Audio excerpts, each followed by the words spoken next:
Lesson 7, When Rocks Age. Investigating weathering and erosion.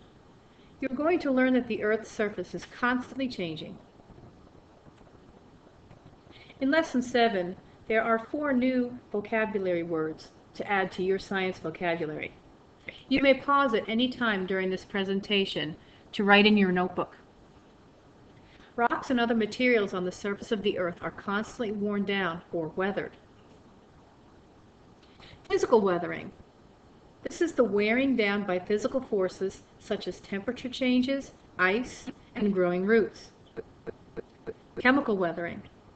This is the wearing down by chemical reactions between the minerals in rocks, air, and water. Erosion.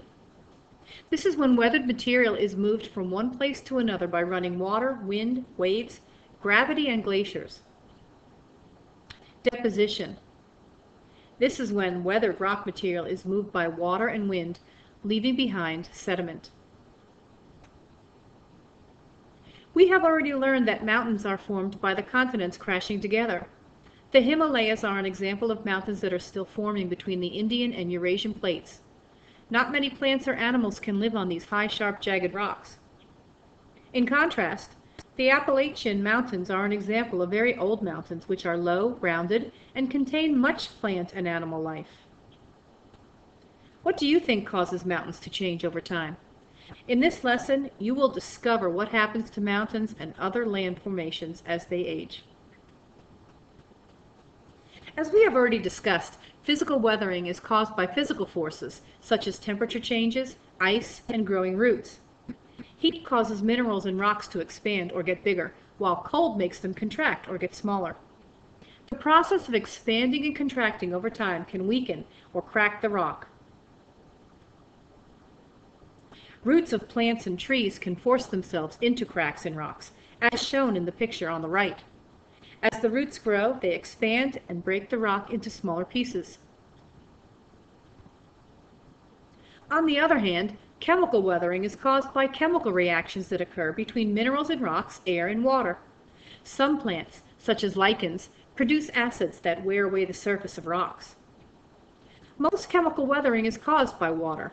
Rainwater and carbon dioxide form a weak acid called carbonic acid. Acid rain can also damage stone buildings and statues. Climate affects the weathering process. More chemical weathering occurs in warm, moist environments than arid or dry areas. This is why mummies survived in ancient Egypt and gravestones deteriorate in our area. Watch and learn.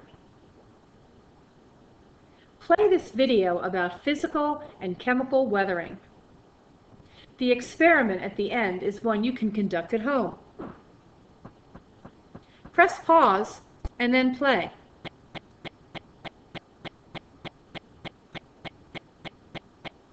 You're now ready to go on to part 2 of our lesson entitled Erosion and Deposition. The process by which weathered material is moved from one place to the next is called erosion. Running water changes the Earth's surface more than any other agent of erosion. Rivers, streams, and runoff are forms of running water. In 4th grade, in the Virginia Ecosystems Unit, you learned about runoff. Remember that runoff is rainwater that flows over the surface of the Earth and empties into the streams and rivers. While it flows, it carries away soil in the form of dirt, sand, and rocks. The faster the water moves, the more soil it will carry away. These particles of soil and rock that settle to the bottom of the river are called sediment. The process of dropping the sediment created by erosion in a new location is called deposition. Running water can build landforms such as valleys, deltas, and floodplains. Use a dictionary to look up the definitions of these landforms and record them in your science notebook. Watch and learn. This is an experiment conducted by a 4th grade girl about erosion. You may hit the pause button and then play the video.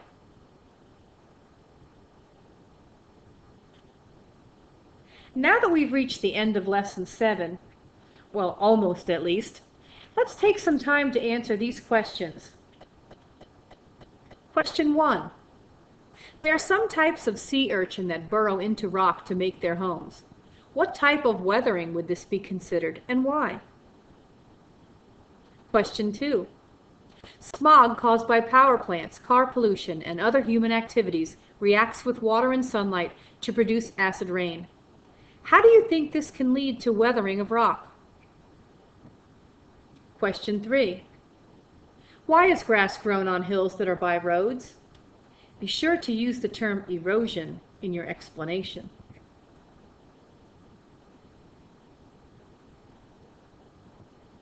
Question 4. Define deposition. Name 2 different landforms that are created by this process.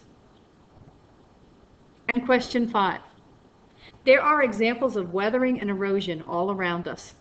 Describe a weathering or erosion problem that you have observed. In order to demonstrate to your teacher that you understand what you've learned in Lesson 7, you should be able to answer the following. What is physical weathering? What is chemical weathering? What is erosion? What is deposition? If you would like to learn more about weathering, erosion, and deposition, here are some additional activities for you to explore.